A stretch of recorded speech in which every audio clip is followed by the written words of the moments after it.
Picture this, it's barely sunrise, the world's still half asleep, and I'm posted up at my window like it's prime time TV, coffee in hand, blanket around my shoulders, and down in the driveway my grumpy, beige jacket wearing neighbor Duncan is fighting his BMW like it personally betrayed him. The man is sweating, swearing under his breath, and doing a 15-point turn so tragic it deserves its own dramatic soundtrack. And every time he jerks the wheel and turns beet red, I whisper to myself, that's for the last 2 years, buddy. You ever deal with someone who just disrespects you so quietly, so consistently, so that it slowly erodes your soul? Someone who acts like basic rules don't apply to them. This is that story. And trust me, the revenge is so clean, so legal, so stupidly satisfying you're gonna want popcorn. So I'm 34, living in a semi-detached house in Edinburgh with my wife. Beautiful city, calm neighborhood, birds chirping, all that wholesome stuff. The driveway we share has a clean, bright, obvious painted line down the middle. Kindergarten, level simple, my side, his side. Enter Duncan, mid-50s. Always wearing that beige windbreaker that screams, I complain to managers. Moves like he's in a permanent hurry to go nowhere. And from day one, so this man starts parking his BMW like he's auditioning for Fast and Furious Parallel Parking Edition. He drifts onto my side by 40 centimeters, not inches, centimeters.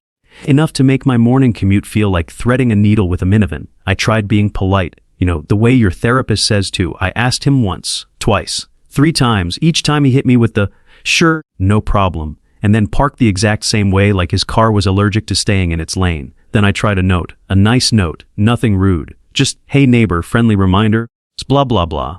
He might have used it as a coaster, who knows. One day I straight up catch him getting out of the car. I walk up, I point at the line, I point at his tires which are practically having a picnic on my side. The man Sraj actually shrugs and goes, it's barely anything, you've got plenty of room. Then he walks inside with the confidence of someone who's never been told no in his life. It was like watching a toddler knock over a vase and say, well, maybe the vase shouldn't have been there. That was the moment the petty switch in my brain flipped on like stadium lights. And oh, I embraced it.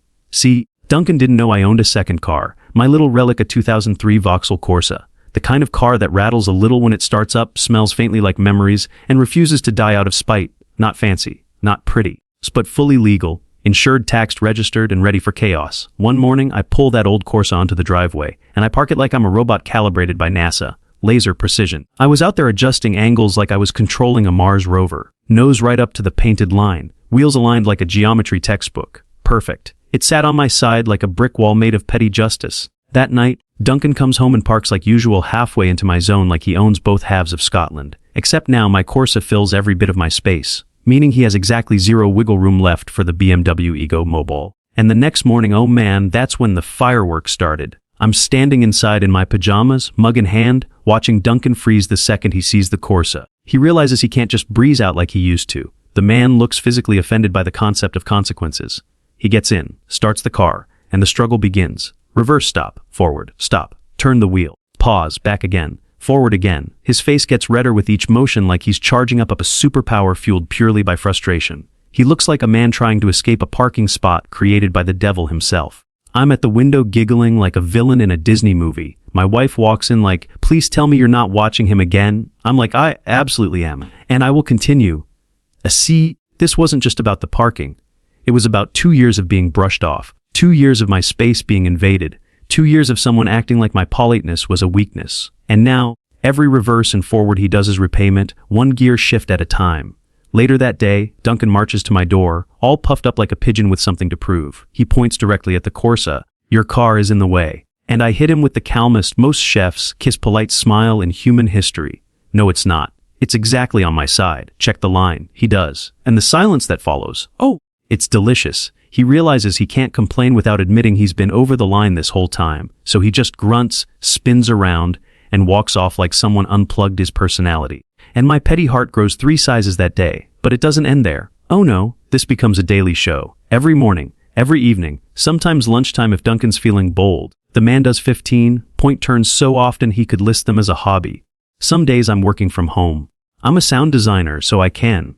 And I'll just casually wander to the window around the time he leaves. It's purely coincidental, of course. And I watch him battle geometry like it insulted his mother. He throws me icy glares every day. Those if looks could kill type vibes. But what's he gonna do? Ask me to move my legally parked car so he can keep being selfish? Yeah, not today, pal. The pinnacle of comedy comes one morning about 3 weeks in. For some reason, Duncan decides he's being defeated by angles. He's gonna pull out in one single, clean, confident motion. Maybe he hyped himself up in the mirror beforehand. We'll never know. He backs up too fast, turns too sharp and taps, not crashes, but taps, his own fence post. He stops dead, like he just heard the universe laughing at him. I'm watching with my tea. We make eye contact. This man looks embarrassed on a spiritual level. He turns away first.